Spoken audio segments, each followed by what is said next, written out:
Yes, I'm going to talk about Brexit and Boris Johnson and buses.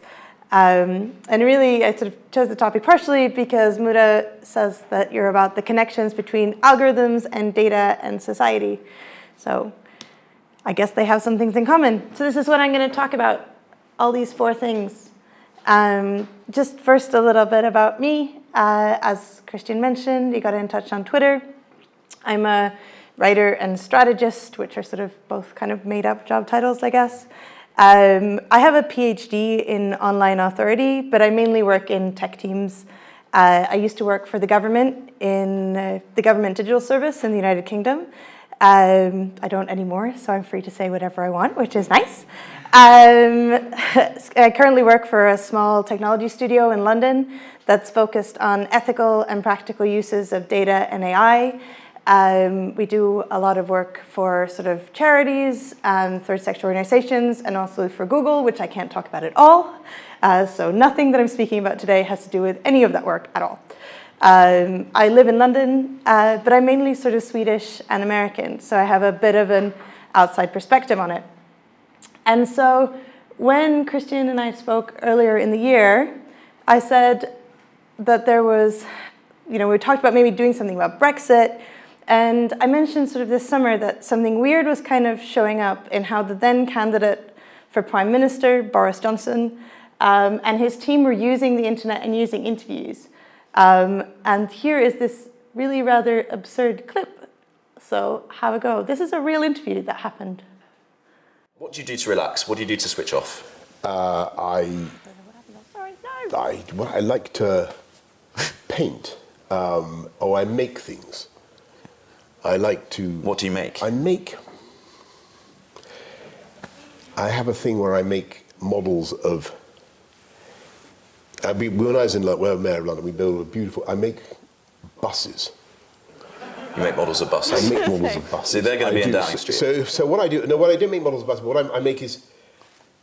I get old, I don't know, wooden crates. Yeah. Right? And then I paint them. And they have two. Suppose it's a box that's been used to contain two wine bottles, right? Right. And it will have a dividing thing. Yeah. And I turn it into a bus, and I put passengers. You really want to know this? You're making buses. You're making cardboard buses. Okay, that's what you do to enjoy yourself. I paint the passengers enjoying themselves. Okay, great. On the wonderful bus. Great.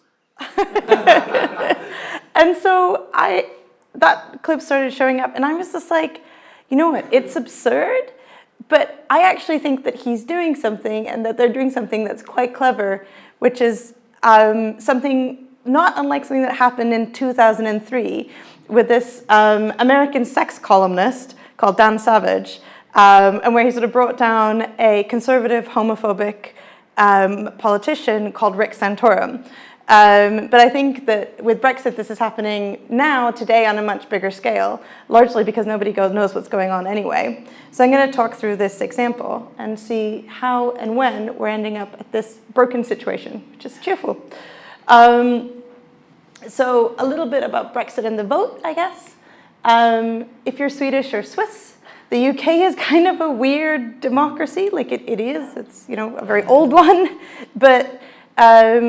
If you watch a lot of parliamentary TV, there's a lot of sort of, which I used to do professionally and now, strangely enough, do for fun. There's a lot of this sort of unusual pageantry. This is the Speaker of the House who decides literally who gets to speak and when. A bit like this. This is Order! Order! Sit, order! I know what I'm doing. Order! Order! Division! Order! Order! There's no good people shouting. There will be an opportunity for other points of order, but the Prime Minister must and will be heard. Order! There we go. It continues. There's master cuts of that on the internet. So if you really need a laugh, that's sort of what goes on. I guess things that are sort of interesting, I guess, from a Swiss perspective, is that there is quite a high voter turnout in general, about 70%. But there's this sort of unusual system of how people get elected called first past the post, which is actually a phrase chosen from horse racing, which says a lot about the priorities in a country, where most of people's votes don't count most of the time, right? So seats for MPs change very slowly. You'll have safe seats where, where the split between Labour and Conservative voters in that area means that there's very little change. You'll have MPs who will sit for very, very long times, even though you have regular elections. This, of course, was then very different when, in 2016, there was a Brexit vote, which literally was, do you want to stay or do you want to leave? I guess I sort of wanted to talk a little bit about the background of this. I think I'd had a glass or two of wine when I wrote this headline, because it's very sort of austerity and imperial nostalgia meets the digital dark arts, which is probably more serious than I normally am. But really, what we're seeing here in 2016, just ahead of the vote, and ongoingly, is that we have, you have a lot of pageantry. You have a country that used to have an enormous empire that the sun never set on, and which it now no longer does. I didn't just include this because I like celebrity news, even though I do. But the sort of interesting bit here is that when the Queen, whose birthday I don't know, got married 65 years ago, she had 8 of the flowers of the Commonwealth sewn into her dress, because all the rest of them were still part of the empire.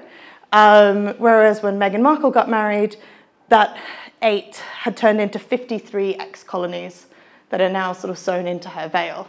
So the sort of, even though this was after the election, that sort of lost empire and the importance of it is still very much a part, weirdly enough, of certain kinds of British life. Most people don't care, but the people who care really care. Similarly, I moved back to the UK in 2013, and one of the things that was really striking was how much nostalgia there was for war, which was one of the things that you would just never, like, why would you want to think about that? Like, that seems, I'm Swedish, I'm like, why would you do that? But also, why would you think about that? But there was this enormous and very beautiful exhibition about the sort of poppies, which symbolizes the people who have fallen in wars after the World War I, outside the Tower of London. But these sort of poppy symbols were even used to sell chocolates in ads before Christmas. It was really prevalent. And similarly, that's not sort of an isolated incident. This is a very strange graphic about how many of these little poppy badges have been sold. When I moved to the UK first time in the sort of late 90s, you'd see some people wearing a poppy badge around Armistice Day.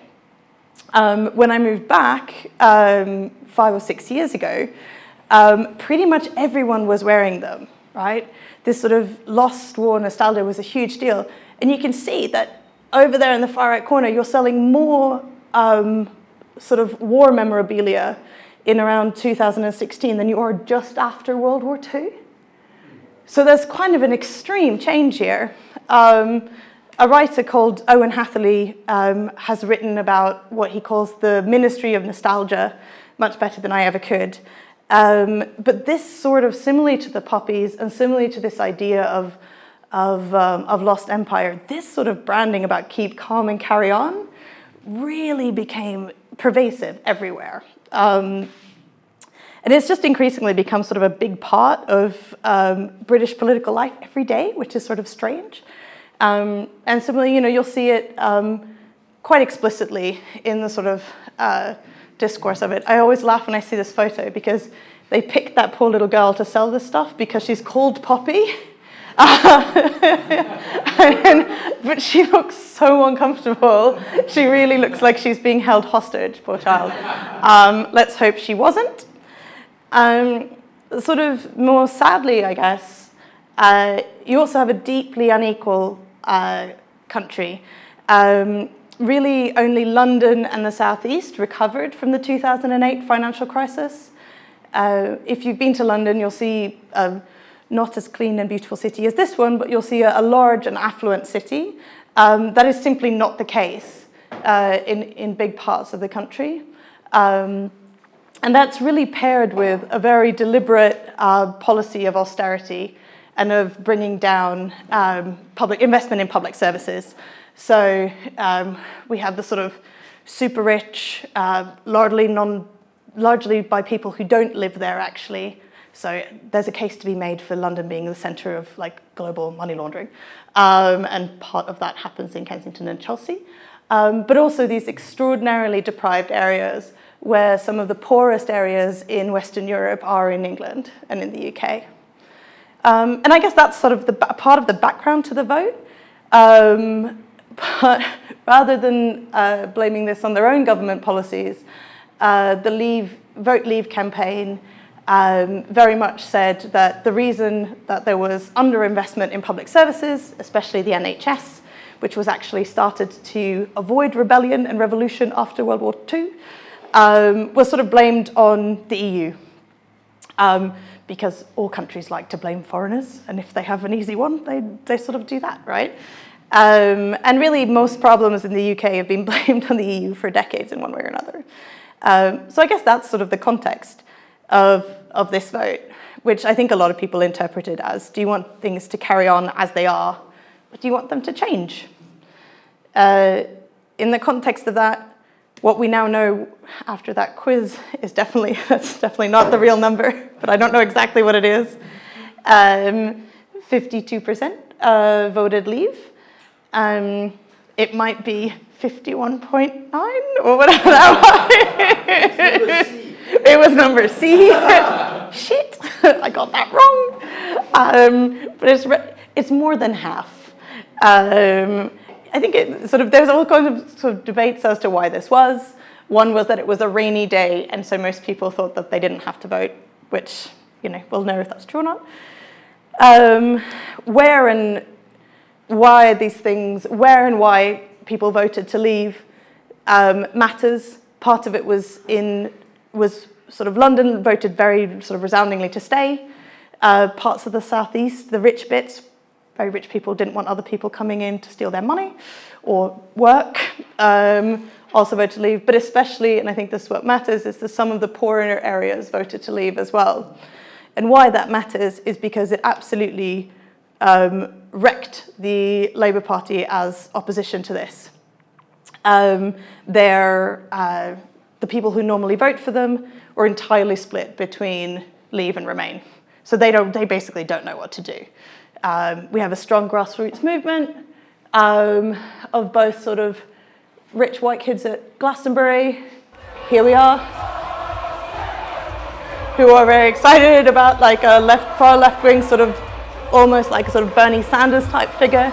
But similarly, we have poor, deprived areas who very much do not want the vote to be disregarded. In talking about sort of data and algorithms, sort of inevitably leads into the fact that I think Leave.eu has been understood to have committed voter fraud. I think that's unquestionable. Some of this is the sort of digital dark art section, I guess, where a very, very good journalist called Carol Cadwallader has written about this extensively. There's a great film called The Big Hack, I think. Check it out. About how Cambridge Analytica used sort of Facebook data to micro-target voters. I think one of the things that's sort of interesting about this is that it's actually, for the Brexit campaign, it weirdly came from an insurance company called Go Skippy, which is like the most underwhelming name ever. A lot of it's sort of related to something called the UK Independence Party, who really have moved to a far-right party. They're very, very small, but they've really moved the debate very far to the right. And there's probably a fair amount of foreign interference. It's not an accident that some of these people who are involved in it are friends with Trump, and that there's a really unclear source of where their money seems to come from. It's sort of suspiciously floating around. There's mentions of Russian interference, but hard to get to the bottom of it. So I think that the election result really is in doubt.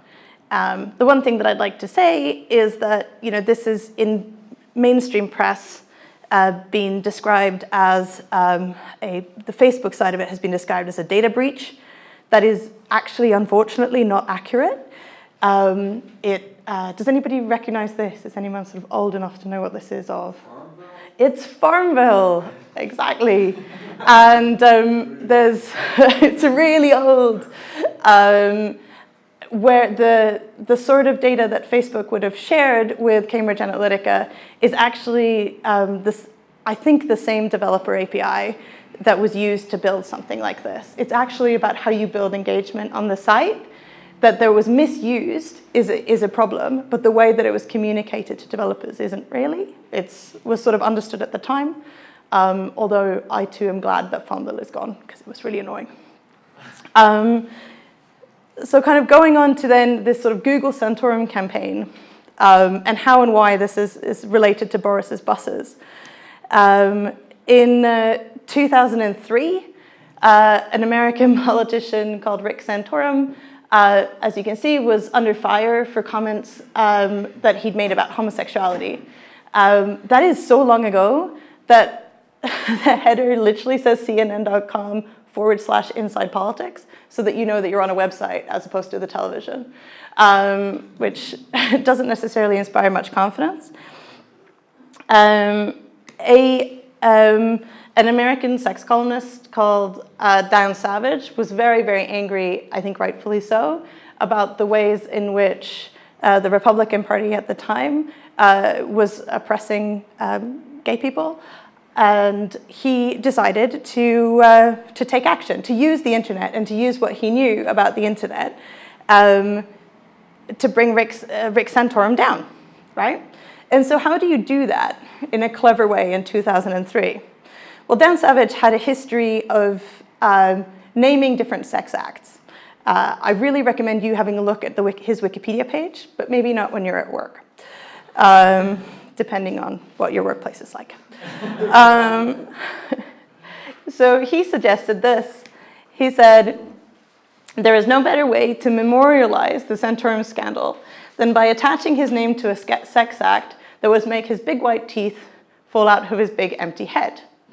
And that's literally what he did. Dan Savage got his fans to vote for what he thought that Santorum should mean. And really what he's doing here is he's taking a relatively small number of people, even though 3,000 votes was a lot of engagement in 2003, to vote on what they thought that this word should mean. What would upset this deeply homophobic politician the most? They settled on this definition. Here we go. That website is still running. You don't have to trust me. He's got a little bit more. He's got a little bit more engagement now. The Flash plugins don't work, but that might be, again, good if you're checking it at work. And really, what's really been really interesting on this is, so you can check it. It's on Santorum.com. It's now a piece of internet history. And he sort of continued to run this campaign for a long time. And really what was interesting to me about this and how it starts kind of getting similar to some of the things with Boris Johnson's buses that I'll talk about in a minute, is that what he managed to do was work with the kind of grain of how search engines decide what's real. So you start looking at, here by 2010, this very serious political magazine is literally explaining to its very serious political readers why exactly Rick Santorum will never win an election. And it is because of this. The Santorum site, Santorum.com, had sort of 7 years after the beginning of the campaign, had 13,000 inbound links. And Santorum's own site, which was called America's Foundation, so you can guess what the rest of his politics were like, had only 5,000 inbound links. So to the internet, Dan Savage's Santorum site looks much more real and much more credible than the politician's own one, right? He's created this alternative truth. So really, the thing to take away from that is, in general, don't make people who understand the internet angry. I think it's worth sort of seeing that this sort of work rapidly became mainstream. So going from sort of activist groups, like fighting against people in power who are behaving really badly, it very rapidly became something that you could pay for. So Blue State Digital did a lot of Obama's work on this side and really helped get him reelected by saying that they did, and they gave Santorum advice, but it didn't work, that he should consider buying paid search results for his name. And the Obama campaign used this successfully to bury sites that had what Donald Trump would today call fake news. So things that said that he was a Muslim or that he wasn't born in the United States. So everybody now increasingly starts using these very professionalized ways of beating search engines and understanding what they do. And as search engines get more and more complicated, what you need to do do that changes. Those of us who used to work in sort of digital marketing or PR 10, 15 years ago knows that you could literally just throw keywords into the top paragraph of text, and it would move your search up, move your page up. It doesn't work like that anymore. What has happened, though, is that this sort of thing, as search algorithms become more sophisticated, sources of trust online are more standardized to big, trusted outlets. And that matters especially, I sort of should move that a bit over. Search matters especially when news media isn't trusted. This is especially for Brexit really important. This is from the Pew Research Center, who do some great work on this stuff. Because news media in the UK is really not trusted at all. Only 5% of adults say they trust the news. That has all kinds of historical reasons, including like it's owned by billionaires. They cover things for sort of political reasons, who writes in them, and a lot of circulation figures are down too.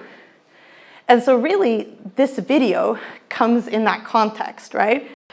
And you know, when I was speaking to Christian about this earlier in the year, I said I wanted to talk about it, and I didn't have a good phrase for what was happening in that video.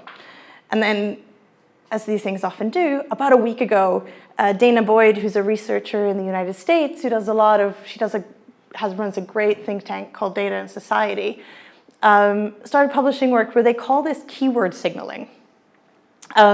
So it's probably happening in the US campaign too. And it's helpful because it makes me not sound like a crazy conspiracy theorist, which is always awkward. And really what we're talking about here is sort of weaponized search engine optimization. But where the sort of earlier Dan Savage campaigns worked really well for people who didn't have a lot of sort of formal power, these sorts of ways that we're seeing with Boris Johnson of really putting in these weird keywords really benefits people who are already powerful and have access to large trusted platforms. So what was he doing in that video? Well, one thing is he's burying bad news.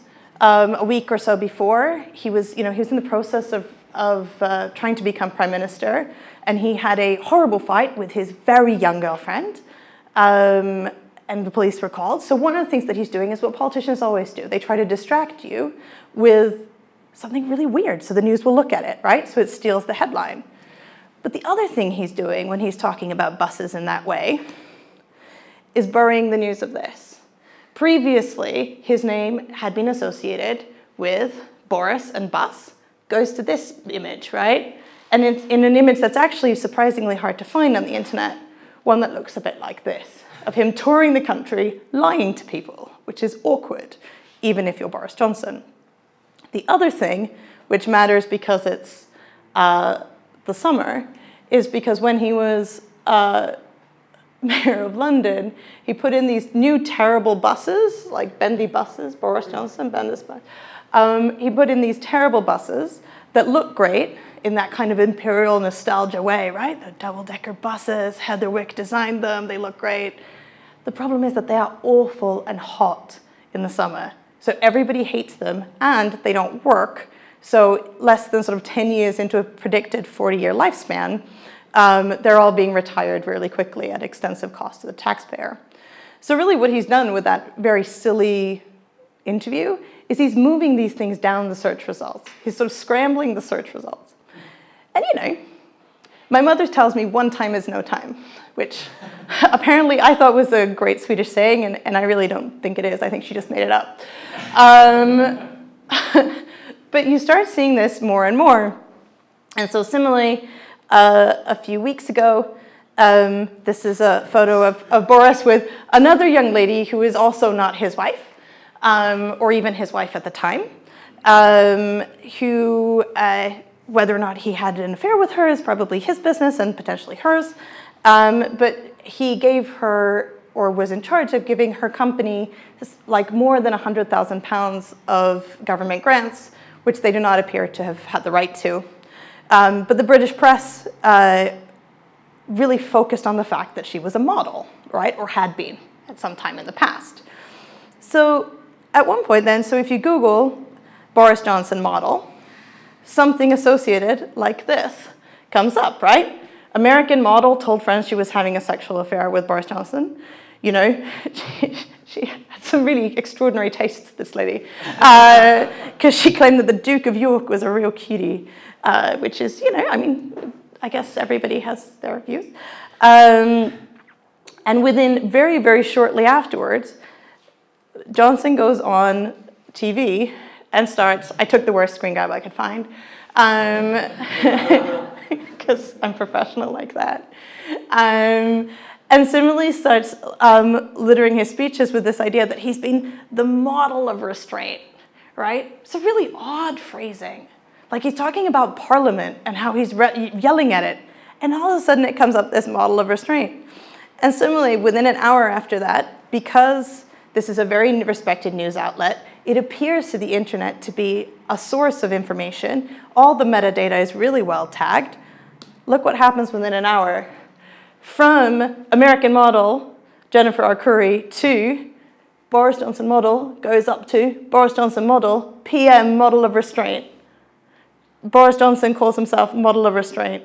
And the unfortunate association goes far down into the search results. And, you know, it's really cool that people are starting to sort of spot and fact check these things now, right? I stole this example from a contact of mine on LinkedIn called Ben. Thank you, Ben. But it's also kind of hard to do something about. And so really what we're starting to see in the UK around Brexit is this quite sort of like meme-savvy battle where, you know, on one side we have the sort of model and restraint and, like, you know, highly paid for, very expensive media with strategists. And on the other, we have the sort of, grassroots people trying to fact check Brexit politicians. And they, you know, what I think is interesting from a kind of Muda perspective is that they're accepting that the search results will hide this information. So instead, they're making the digital physical. So this campaign, called Led by Donkeys, prints out huge sort of fake tweets. This is actually not a tweet. So you'll see here, of things that politicians have said, and then literally putting them on billboards because you can't find it on search anymore, and it's really hard. And similarly, if you go to protests, which I do a lot, you'll start seeing them there. If a democracy cannot change its mind, it ceases to be a democracy. Whether or not, you know, where that leaves us is still, unfortunately, very much at a political gridlock. Nobody really knows what's going on. There's so much news that it's very hard to tell what's happening. You know, nobody can really agree on what's happening and what's being said and what's going to be happening next. So yeah, we're seeing a lot of activity and not much change, but also just lots of things changing every day. So I guess, sort of just to sum up, I guess, how is this different to what we've seen before? Well, you know, there's this saying in the UK, this wasn't just because we were having bangers and mash today, and I thought we should also have fish and chips. I mean, I think it was in like 3 generations of Greece ago. To an English person, that's a fish. There's a saying in the UK that, you know, today's news is tomorrow's chip paper, right? There's this idea that if you just printed something, it would be gone tomorrow. That's not really true anymore, right? Like, the internet makes that a very different proposition. It used to be that newspapers could sort of publish what they want, and politicians have always lied, and papers have always reported on it. But the ridiculous stories used to just sort of go away. Whereas when we have situations like this, with keyword signaling, it means that politicians at the moment are using search algorithms that are much, much better than they used to be to surface and curate the information that works better for them, which really puts editors out of control of the curation of news, which, you know, depending on what you think about editors, is a good thing or a bad thing. So yeah, at the moment, we were told that there would be a few days to get ready for Brexit. It appears not to be the case, to be continued. And I guess we'll see which bit of news, like, happens to be real. Maybe it's already happened, and who knows what will start showing up in tomorrow's search results. You know, maybe it's something that looks a bit like newspaper and really isn't that at all. Thank you. I'm happy to chat.